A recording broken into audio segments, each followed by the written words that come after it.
Halo, Assalamualaikum warahmatullahi wabarakatuh. Jumpa lagi dengan Pak Ade pada pembelajaran daring. Hari ini kita akan belajar matematika. Kalau kemarin kita sudah belajar menyamakan penyebut, hari ini kita akan belajar untuk menjumlahkan maupun mengurangan pecahan biasa.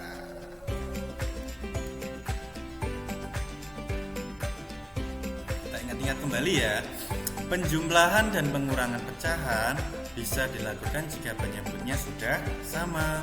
Oleh karena itu, jika penyebutnya berbeda perlu disamakan. Misalnya ini kan penyebutnya sudah sama. Tinggal kita lihat tandanya. Kalau tandanya jumlah berarti jumlah. Yang dijumlahkan hanya bagian atas, yang penyebutnya tidak, masih tetap. Nah, pengurangan juga demikian. Kalau penyebutnya belum sama, belum bisa dikurangkan, harus disamakan dulu. Nah, masih ingat kan caranya menyamakan penyebut? Kemarin sudah kita pelajari. Kalau sudah sama penyebutnya, langsung dikurangkan saja. Yang dikurangkan adalah bagian yang atas, pembilang.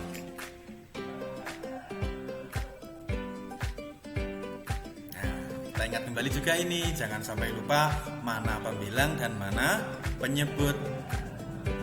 Kalau kita lupa nanti yang kalian samakan pembilangnya, bukan penyebutnya. Jadi yang harus disamakan adalah penyebutnya. Penyebutnya belum sama, harus disamakan. Ini cara menjumlahkan atau mengurangi pecahan biasa. Langkah-langkahnya apa? Yang pertama, kita samakan penyebutnya. Kalau penyebutnya sudah disamakan, baru nanti disesuaikan pembilangnya. Nah, ini kemarin yang belum kita pelajari. Kita sesuaikan pembilangnya. Apakah pembilangnya tetap, apakah berubah? Nah, nanti kita pelajari. Bisa berubah, bisa tetap. Tapi kebanyakan berubah kalau penyebutnya juga berubah.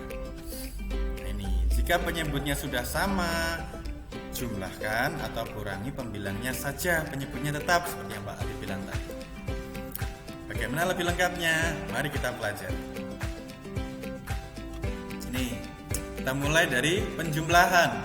Misalnya 1/2 ditambah 3/5. Pertama kita samakan penyebutnya ya. Nah, seperti yang kemarin, dilipatkan.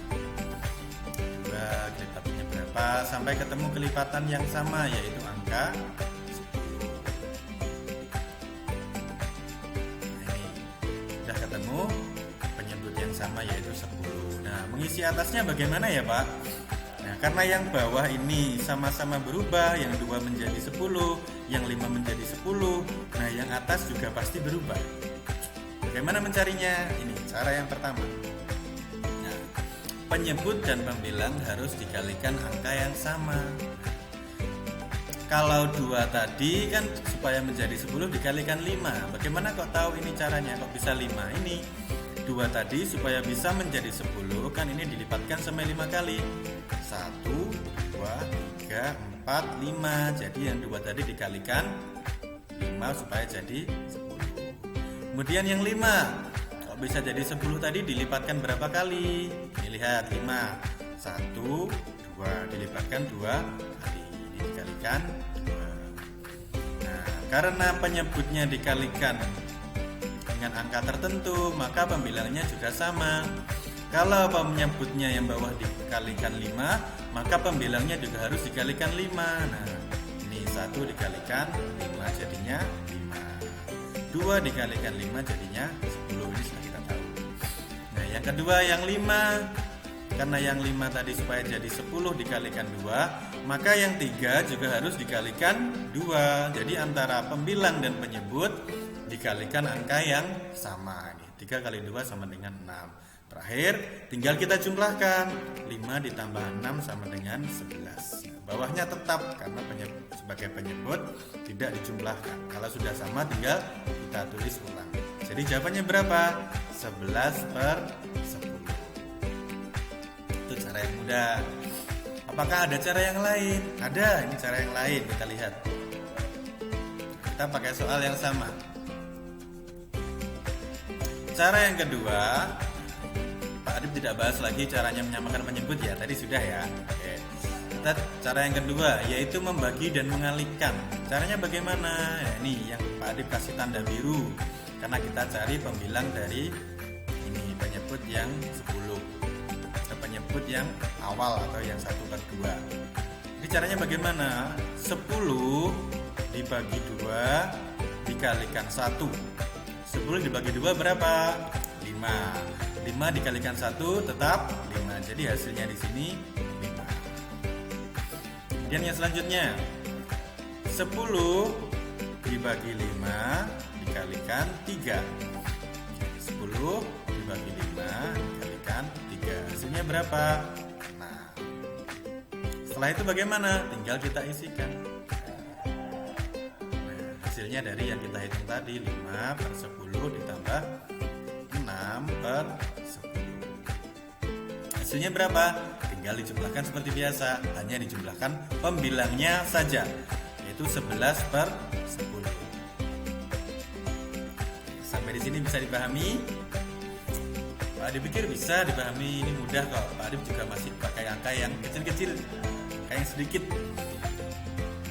Sekarang saatnya kita belajar yang pengurangan. Nah, untuk pengurangan juga sama.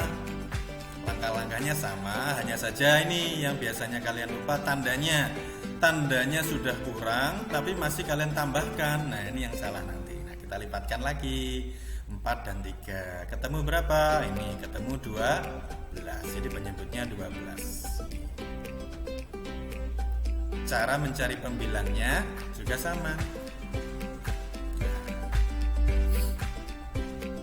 Karena 4 tadi supaya bisa menjadi 12 dikalikan 3, maka yang atas juga harus dikalikan 3. Nah, ini yang Pak Adib tidak tulis yang di sini ya. Kemudian yang bawah yang selanjutnya yang 3. 3 supaya bisa jadi 12 dikalikan berapa? Kita hitung 1, 2, 3, 4 dikalikan 4. Jadi yang satu ini nanti juga dikalikan 4. 1 kali 4 4. Misalnya 10 tadi, 10 dikalikan 3 berapa? 30. Jadi hasilnya bagaimana? Tinggal dikurangkan saja. Tapi seperti yang tadi Pak Adi bilang, hanya dikurangkan pembilangnya saja, karena penyebutnya sudah kita samakan. Paham tidak? Paham ya? Oke, tadi ulangi lagi.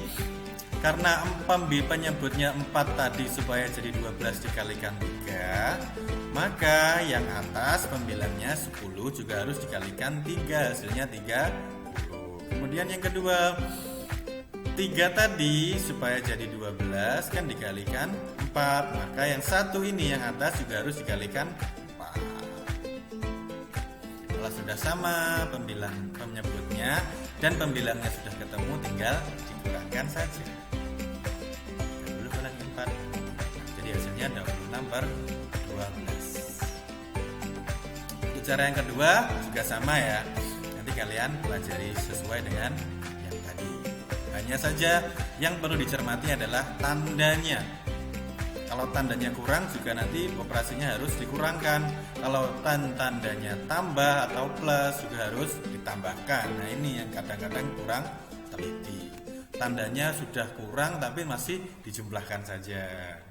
Kadang kebalikannya juga, tandanya sudah tambah tapi masih dikurangkan. Nah, matematika itu harus cermat dan teliti. Sebenarnya mudah kalau kita bisa cermat dan teliti. Tugas hari ini kalian kerjakan ini. Pak Adib hanya memberikan 6 soal saja supaya kalian tidak keberatan dengan tugasnya. 6 soal saja, kerjakan dengan sebaik mungkin. Walaupun angkanya ada yang kecil, ada yang besar, tetap harus teliti. Oke, itu saja yang bisa Pak Adib sampaikan hari ini. Dipelajari dengan baik dan dikerjakan dengan baik tugasnya. Kalau kesulitan, minta bantuan orang di sekitarmu atau WA Pak Adib. Jangan lupa selalu jaga kesehatan dan kebersihan diri supaya kita terhindar dari pandemi virus corona. Terakhir, jangan lupa like dan subscribe channel YouTube Pak Adib supaya tidak ketinggalan pembelajaran daring di kelas 5. Itu saja dari Pak Adib akhiri. Wassalamualaikum warahmatullahi wabarakatuh. Semangat belajar.